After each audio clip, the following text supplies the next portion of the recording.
नमस्कार, मी प्रभाकर लोंढे, खडतर प्रवास वर्तमानपत्राचा तथा खडतर प्रवास यूट्यूब चॅनलचा मुख्य संपादक। आज आपण भुसणी तांडा, तालुका उमरगा, जिल्हा धाराशिव या ठिकाणी आलेलो आहोत। या ठिकाणी जे मोलमजुरी करून खाणारे बंजारा समाजातले जे लोक आहेत, त्या लोकांमध्ये एक महिला ऊसतोड कामगार करत होती आणि ऊसतोड करीत असतानाच म्हैस पाण्यावर घालत असताना, म्हशीला पाणी पाजत असताना विहिरीत पडून मयत झालेली आहे। नेमकं काय कारण आहे, नेमकं कशा पद्धतीनं ही मयत झालेली आहेत आणि या घरावर शोककळा पसरलेली आहे। पूर्ण कुटुंबच संपलं अशी परिस्थिती निर्माण झालेली आहे आणि हे कष्टकऱ्याच्याच नशिबाला काय येतं आहे अशी परिस्थिती आहे। याकडे महाराष्ट्र सरकार लक्ष देणार आहे का? यांची आर्थिक परिस्थिती सुधारणार आहे का? यांना न्याय मिळणार आहे का? हा मुद्दा आहे आणि या मुद्द्यासाठी या ठिकाणी त्यांचे नातलग आहेत आणि संघटनेचे ऊसतोड कामगार संघटनेचे नेतेसुद्धा सुरेश पवार या बंजारा समाजाला न्याय देत असताना प्रत्येक तंडाना तंडा, गाव, कुस आणि शहर, तालुका या वस्तीमध्ये फिरून ते आपल्या समाजावर होत असणारे अन्याय दूर करण्यासाठी महाराष्ट्र सरकारला सारखं भांडत आहेत आणि त्यांना भांडून या गोरगरिबाला न्याय कधी देणार आहेत हा विषय घेऊन ते पूर्ण जिल्ह्यामध्ये, महाराष्ट्रामध्ये, राज्यामध्ये फिरत असतात। आपल्यासोबत आहेत त्या महिलेचे पती, त्यांच्या सासू, त्यांचे कुटुंब आणि नातेवाईक, आणि सोबत आहेत सुरेश पवारसुद्धा, ऊसतोड कामगार संघटनेचे अध्यक्ष। आपण महिलांच्या जी महिला मयत झाली त्या महिलेच्या पतीशी बोलणार आहोत। तुमचं नाव काय? दिलीप पांडू राठोड। दिलीप पांडू राठोड। तुम्ही किती दिवसापासून ऊसतोडी करता? एक 3 वर्षापासून। 3 वर्षे। आता तुम्ही कुणाच्या शेतात कामाला होता? बाबू हिरमुके। बाबू हिरमुके। किती दिवसापासून काम करतात तिथं? 1 दिवस। बरं बरं बरं बरं। काय कशा पद्धतीनं झालं? ही कशा पद्धतीनं? ते म्हैसला पाणी पाजवायला गेली होती आणि पाणी जेवणासाठी घागर घेऊन बी गेली होती। बरं। मग म्हैस बांधले तिथं आणि तिथं घागर घेऊन मध्ये हिरीत पडली होती। घागर घेऊन पाणी काढायला गेल्यावर ते पडल्या, पोहा येत नव्हते? नाही। बरं। आणि मग पडल्यानंतर 1-2 तासानं आमचे तिथलं टोळीवरले जाऊन बघितले। तुम्ही कुठं होता त्यावेळेस? मी नाही होती ऊस तोडायला, मी नव्हतो, माझे भाऊ होते। मग भावाने बघितलं? हा। बघितलेलं माणसाचं नाव काय? संतोष पांडू राठोड। कोण आहे ते तुमचे? भाऊ आहे। बरं बरं बरं। मग पुन्हा बघितल्यानंतर काय झालं पुढची प्रक्रिया? तिथलं जाऊन त्या शेजारच्या माणसाला बोलवून त्याला काढले बाहेर। बरं बरं बरं बरं बरं। किती आहेत मुलं त्यांना? 2 मुलं आहेत। तुम्ही काय काम करता? मी शेतीचं काम करतो। बरं बरं। आई कोण आहे तुम्ही? सासूबाई लेख आहे। बरं बरं। ही लेख आहे। काय नेमकं घरचं कशी परिस्थिती आहे? का की बाबा आम्ही बी कामाला रोज जातो। बरं बरं बरं। साहेब काय उचल वगैरे घेतली तुम्ही? हा, कारखान्याची उचल घेतली होती। बरं बरं बरं। कोणत्या कारखान्याची? मुरुम या विठ्ठल साई कारखाना। किती घेतली उचल? 60,000 रुपये। बरं बरं। आता कोणत्या दिवशी ही प्रकार घडला? मंगळवार दिवशी। तारीख काय? 24 तारखेला। बरं साहेब, काय परिस्थिती आहे ही? तुमच्या समाजावर एवढा अन्याय आणि कष्ट करत असताना गोरगरिबाचा माणूस एक जर गेला तर पूर्ण घर संपत आहे, कारण यांना करावं तवा खावा अशी परिस्थिती आहे। महाराष्ट्र सरकार याकडे लक्ष देणार आहे का? आणि ऊसतोड कामगार मंडळ स्थापन करून या लोकांना न्याय देणार आहे का? याच्यासाठी तुम्ही काय करणार आहेत? आणि तुम्ही आहेत ऊसतोड कामगार संघटनेचे संस्थापक अध्यक्ष, या समाजाला न्याय देण्यासाठी तुम्ही काय करणार आहे?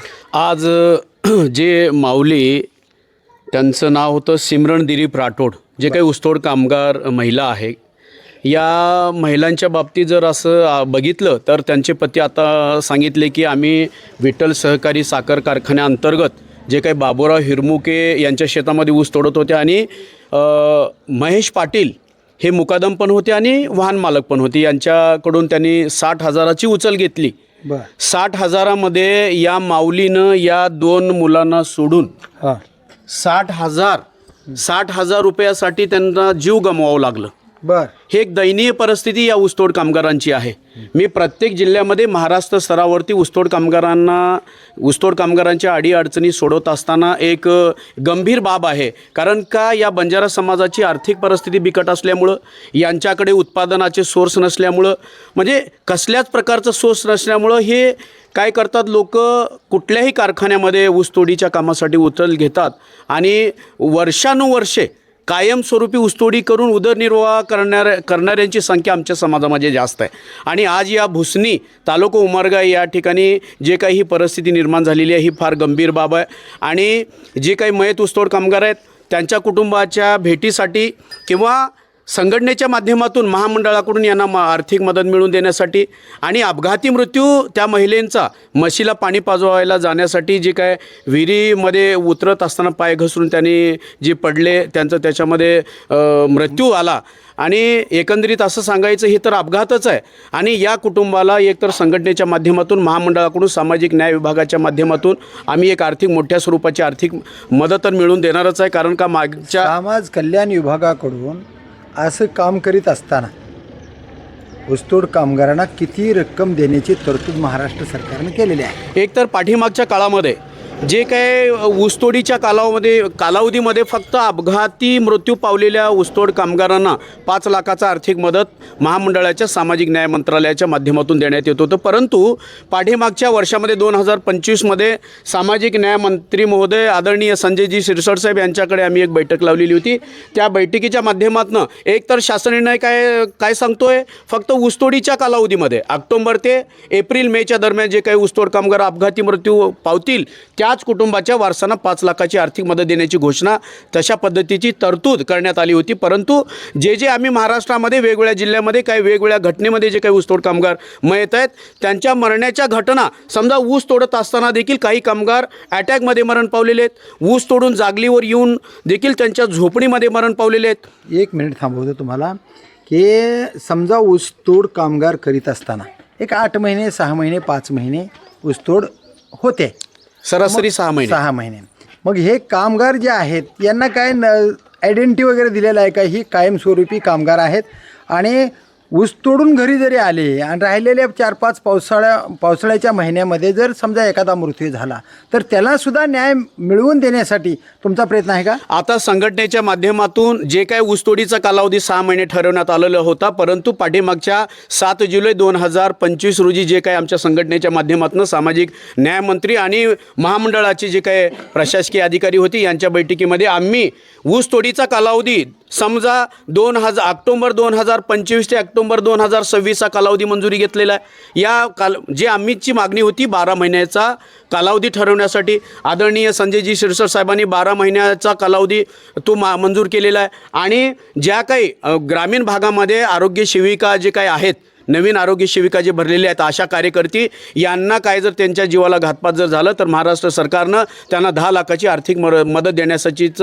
तरतूद शासन निर्णय पारित केलेला आहे. याच्या अनुषंगानं या आता महिलेला कसा न्याय मिळणार आहे तेवढे सांगा. आता आमच्या संघटनेच्या माध्यमातून आमचा या कुटुंबाचा जो काही प्रस्ताव आहे आम्ही आमच्या संघटनेच्या माध्यमातून महामंडळाकडे प्रस्ताव सादर करणार आहेत. आणि उद्या 3 ते 6च्या दरम्यान 3 तारीख ते 6च्या तारखेच्या दरम्यान अधिवेशन सध्या चालू आहे. आणि या महाराष्ट्रातील लोकप्रिय सुरेशजी धस साहेब यांची माझी चर्चा झालेली आहे. एक तर ह्या 10 लाखाच्या आर्थिक मदतीविषयी, त्यांच्या कालावधीविषयी आणि ऊसतोड कामगारांच्या जे काही बैठकीमध्ये मंजुरी देण्यात आलेली आहे मंजुरीबाबत शासन निर्णय काढण्यासंदर्भात पाठीमागच्या 2 दिवसामध्ये आदरणीय सुरेशजी धस साहेब आमदार यांची माझी चर्चा झालेली आहे. या 7 तारखेपर्यंत त्यांची माझी बैठक होणारी आहे. या बैठकीमध्ये माझा एकच मुद्दा असणार आहे. एक तर ऊसतोड कामगारांचा जो ऊसतोडीचा कालावधी 12 महिन्याचा आणि मयत कोणत्याही घटनेमध्ये मयत ऊसतोड कामगार असो त्यांना 10 लाखाचा आर्थिक मदत आणि जे काही योजनेला मंजुरी देण्यात आलेली आहे त्या योजनेनुसार शासन निर्णय पारित व्हावं. शासन निर्णय पारित करून या ऊसतोड कामगारांना ज्या काही योजना आहेत ते देखील कार्यान्वित करायला पाहिजे, जेणेकरून आता ऊसतोड कामगारांच्या नोंदणी संदर्भात आमच्या संघटनेच्या वारंवार केलेल्या मागणीनुसार खाजगी एजन्सीची मंजुरी निर्मिती केलेली आहे किंवा नियुक्ती केलेली आहे. त्या खाजगी एजन्सीच्या माध्यमातून प्रत्येक जिल्हा स्तरावरती नोंदणी करून त्यांना ओळखपत्र देण्याचं काम देखील चालू आहे.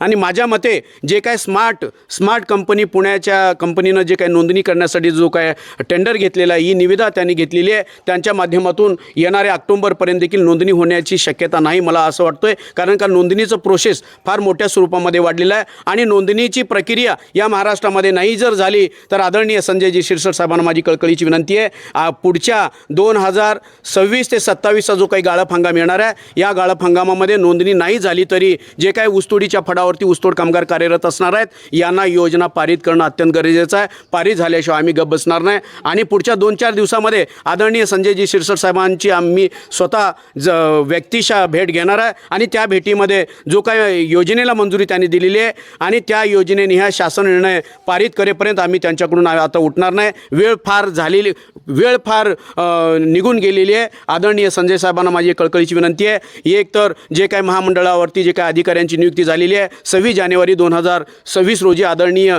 संजयजी शिरसाट साहेबांना औरंगाबादच्या त्यांच्या राहत्या घरी मी व्यक्तिशः भेटलेलं आहे आणि जे महामंडळावरती जनरल मॅनेजर जे काय भारत केंद्रे साहेब आहेत, यांच्या जागेवरती पुण्यामध्ये जे काय कार्यरत असलेले अधिकारी आहेत त्यांना देखील त्यांची नियुक्ती करावी, ही देखील माझी मागणी आहे. आणि महामंडळांचे जे काही व्यवस्थापकीय संचालक गोरवे साहेब आहे, यांना माझी कळकळीची विनंती आहे, जे काय महाराष्ट्रामध्ये जे काय पहिल्या टप्प्यामध्ये एकूण 82 वसतिगृह या ऊसतोड कामगारांच्या पाल्यांना शिक्षण घेण्यासाठी मंजुरी देण्यात आलेली आहे. मला एकच सांगायचं आहे, ज्या ठिकाणी ज्या वसतिगृहामध्ये विद्यार्थी आहेत, विद्यार्थी संख्या जास्त आहेत, अशाच वसतिगृहामध्ये इतर जे काय फर्निचर असतील, इतर काय सुविधा असतील ते खरेदी करावं आणि विद्यार्थी ज्या ठिकाणी नाहीत त्या ठिकाणी अशा स्वरूपाची कसल्याच प्रकारच्या फर्निचर किंवा साहित्याची खरेदी करू नये. आणि बीड जिल्ह्यामध्ये जे काय पडळी या ठिकाणी महामंडळाचं जो काही कार्यालय आहे, त्या कार्यालयाला औरंगाबाद या ठिकाणी स्थलांतरांची देखील मंजुरी देण्यात आलेली आहे आणि त्या कार्यालयाला सामाजिक न्याय विभाग औरंगाबाद या ठिकाणी जागा दिलेली आहे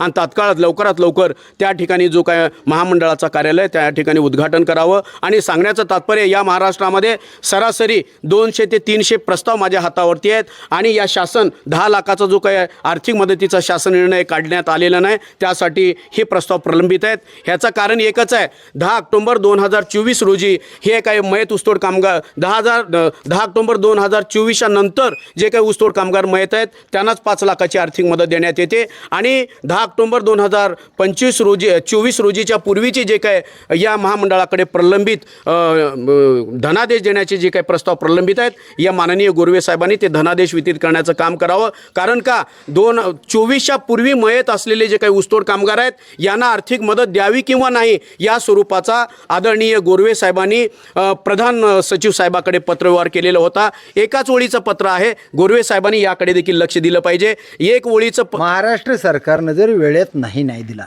तर तुम्ही काय करणार आहेत नेमकं? एक तर माननीय व्यवस्थापक आदरणीय गोरवे साहेबांना मी वारंवार त्यांना विनंती करतोय, 2024 पूर्वी जे मयत असलेले जे काय ऊसतोड कामगारांचे प्रस्ताव आपल्या पुणे कार्यालयामध्ये प्रलंबित आहेत, हे त्वरित निकाली काढण्यासाठी आणि मैतांच्या वारसांना आर्थिक धनादेश देण्यासाठी जे प्रधान सचिव साहेबांना जे काही पत्रव्यवहार केलेला आहे त्याच्यावरती वारंवार पत्रव्यवहार करावं आणि ते धनादेश तात्काळ न्याय द्यावा. समजा या महामंडळाने किंवा सामाजिक न्याय मंत्रालयाने जर या मयत ऊसतोड कामगारांना किंवा त्यांना द्यावयाच्या योजनेला जर तात्काळ शासन निर्णय पारित करून जर योजना कार्यान्वित नाही जर केली तर येणाऱ्या 1 मे रोजी सर्व जेवढे काय ऊसतोड कामगार मयत आहेत, त्यांच्या ज्या विधवा महिला आहेत, एकंदरीत सांगायचं म्हणजे जे काय माझ्याकडे 150 ते 200 प्रस्ताव आहेत, माझ्या माता भगिनी 20 ते 35 वयोगटाच्या विधवा झालेल्या आहेत. ही गंभीर बाब आहे. आदरणीय संजयजी शिरसाट साहेबांना वारंवार मी निवेदन देतोय,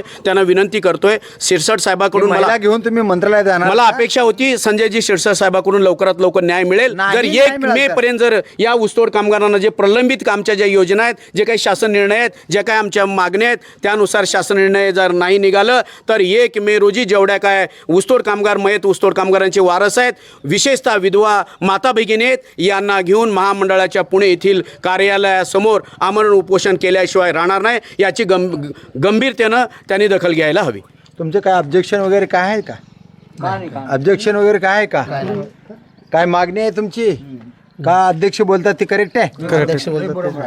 बघा, अध्यक्षाची तळमळ आहे ती माझ्या समाजातल्या जी विधवा महिला झालेल्या आहेत, ऊसतोड कामगार ज्यांनी काम करत लेकरं बाळं जगवण्यासाठी, घर चालवण्यासाठी आपलं पूर्ण आयुष्य संपवून घेतलं, म्हणजे काम करत करत त्यांना मरण पत्करावं लागलं.